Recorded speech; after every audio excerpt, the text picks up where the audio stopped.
कल्पना करो, एक देश जो कभी दुनिया की सबसे अमीर सभ्यता था, जहां से दुनिया को मसाले, कपड़े, सोना और ज्ञान मिलता था।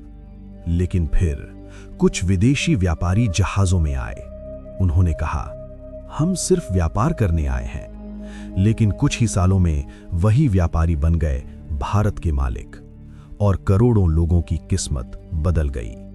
सवाल है, आखिर अंग्रेजों ने भारत को गुलाम कैसे बनाया?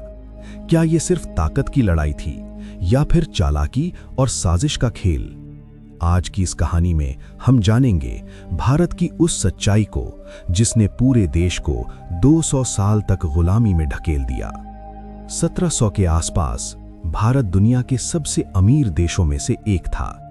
इतिहासकार बताते हैं कि उस समय दुनिया की लगभग 25% अर्थव्यवस्था भारत से आती थी। भारत के कपड़े दुनिया के हर बाजार में बिकते थे। ढाका की मलमल इतनी महीन होती थी कि उसे हवा में उड़ता कपड़ा कहा जाता था। भारत के मसाले यूरोप के राजाओं के खाने में जाते थे और यही कारण था कि दुनिया की कई ताकतें भारत तक पहुंचना चाहती थीं। लेकिन सबसे पहले मौका मिला अंग्रेजों को। 1600 में इंग्लैंड में एक कंपनी बनी। नाम था ईस्ट इंडिया कंपनी। ये कोई साधारण कंपनी नहीं थी। इस कंपनी को इंग्लैंड की रानी ने पूरी दुनिया में व्यापार करने का अधिकार दिया था। 1608 में ईस्ट इंडिया कंपनी का पहला जहाज भारत के सूरत बंदरगाह पर पहुंचा। उन्होंने मुगल बादशाह से कहा, हम सिर्फ व्यापार करना चाहते हैं।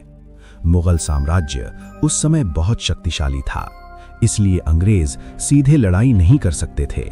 इसलिए उन्होंने धीरे धीरे व्यापार के बहाने अपनी जड़ें जमानी शुरू कर दी। अंग्रेजों ने भारत में कई जगह फैक्ट्री और गोदाम बनाए। मद्रास, बॉम्बे और कलकत्ता। धीरे धीरे ये व्यापारिक केंद्र छोटे छोटे किलों में बदल गए और फिर उन्होंने भारत के राजाओं के बीच झगड़े का फायदा उठाना शुरू कर दिया। जहां दो राजा लड़ते, वहां अंग्रेज कहते, हम आपकी मदद करेंगे। लेकिन मदद के बदले वे मांगते थे जमीन और अधिकार। यही थी उनकी सबसे बड़ी चाल। 1757 भारत के इतिहास का एक सबसे बड़ा मोड़। स्थान प्लासी, बंगाल। बंगाल उस समय भारत का सबसे अमीर इलाका था। वहां के नवाब थे सिराजुद्दौला। लेकिन अंग्रेजों ने नवाब की ही सेनापति मीर जाफर को लालच दिया। उसे कहा गया, अगर तुम हमारा साथ दोगे तो हम तुम्हें नवाब बना देंगे। लड़ाई शुरू हुई, लेकिन जैसे ही युद्ध हुआ, मीर जाफर की सेना ने लड़ना बंद कर दिया और इस तरह अंग्रेजों ने प्लासी की लड़ाई जीत ली। यह जीत सिर्फ एक लड़ाई नहीं थी, यहीं से शुरू हुआ भारत पर अंग्रेजों का असली राज। प्लासी के बाद अंग्रेजों की ताकत तेजी से बढ़ने लगी। उन्होंने कई नीतियां बनाई। डॉक्ट्रिन ऑफ लैप्स, अगर किसी राजा का बेटा नहीं होता तो उसका राज्य अंग्रेजों का हो जाता। कई रियासतें इसी तरह अंग्रेजों के हाथ चली गईं। फिर उन्होंने भारत की अर्थव्यवस्था को भी बदल दिया। भारतीय उद्योगों को खत्म किया गया ताकि इंग्लैंड के कारखानों का माल भारत में बिक सके। एक समय जो भारत दुनिया का सबसे अमीर देश था, वही भारत धीरे धीरे गरीब बनने लगा। किसानों पर भारी टैक्स लगाए गए। अकाल पड़ते रहे, लेकिन अंग्रेजों ने अनाज बाहर भेजा। इतिहासकार कहते हैं कि अंग्रेजों के राज में भारत से लाखों करोड़ की संपत्ति इंग्लैंड भेजी गई। लेकिन गुलामी हमेशा नहीं चलती। 1857 में भारत के सैनिकों ने अंग्रेजों के खिलाफ पहला बड़ा विद्रोह किया। इस विद्रोह में मंगल पांडे, रानी लक्ष्मीबाई, तात्या टोपे जैसे कई वीर शामिल हुए। हालांकि यह क्रांति सफल नहीं हुई, लेकिन इसने पूरे भारत में आजादी की आग जला दी। इसके बाद लगभग 90 साल तक भारत में आजादी की लड़ाई चलती रही।